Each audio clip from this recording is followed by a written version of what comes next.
Ina ganin alamomi na cewa akwai yajuju da majuju can cikin sararin samaniya waɗanda yawa ke gare su kamar yadda annabi ya ambata. Idan sun shigo duniya za su fi mutanen da ke cikin duniya yawa. Zai zan babu inda za ka ɗauki dutse ka kaɗa face ya faɗa a bisa kan yajuju da majuju a cikin dukkanin biranen duniya. To suna gani daga wata planet ne za su zo, kuma alamomi na nuna musu. Sun ce akwai wasu kumbuna waɗanda suke kira UFO, unidentified flying objects, UFO waɗanda suke ganin sun ratso cikin duniya sun wuce. Daga wata planet suka fito, tafiya ta kilomitoci miliyoyi, don haka suna ganin waɗannan su ne yajuj da majuj tafe suke. Don haka har an ba da project na ai bincike inda suke domin a yi kariya kada su shigo cikin duniya.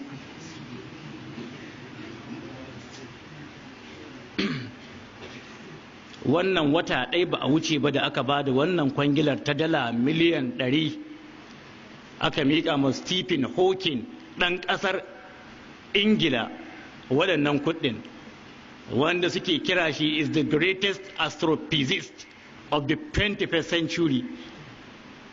Shi aka miƙa ma bancin project inda suke da su daban-daban na bincike cikin sararin samaniya, space exploration.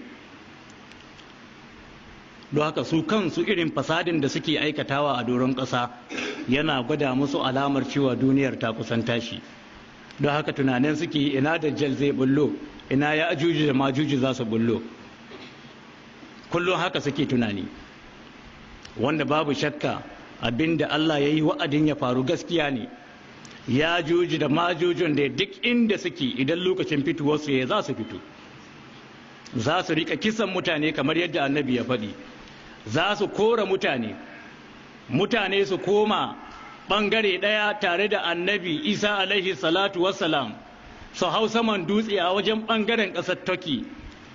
Ana bisa dutse annabi Isa alaihi salatu wassalam tare da jama'ar musulmi a ɗaga hannu a yi ta roƙon Allah, saboda sun addami komai. A cikin kowane irin tudu na ƙasa hituwa suke yi, yadda ka san ana buɗe kaburbura a tsakiyar gidanka ma za su fito. Za ka ga ƙasa na buɗewa suna kakkaɓe jiki suna fitowa. Haka za su cika duniya, sun fi kowa yawa. Ana cewa mu biliyan 7 ne ko? To babu mamaki su sun wuce su biliyan 700. Don haka za su cika duniya da ɓarna. A ɗaga hannu a ta roƙon Allah, wanda daga ƙarshe Allah zai turo musu tsutsa irin wannan wadda ake samu cikin hancin raƙuma da tumaki da awaki.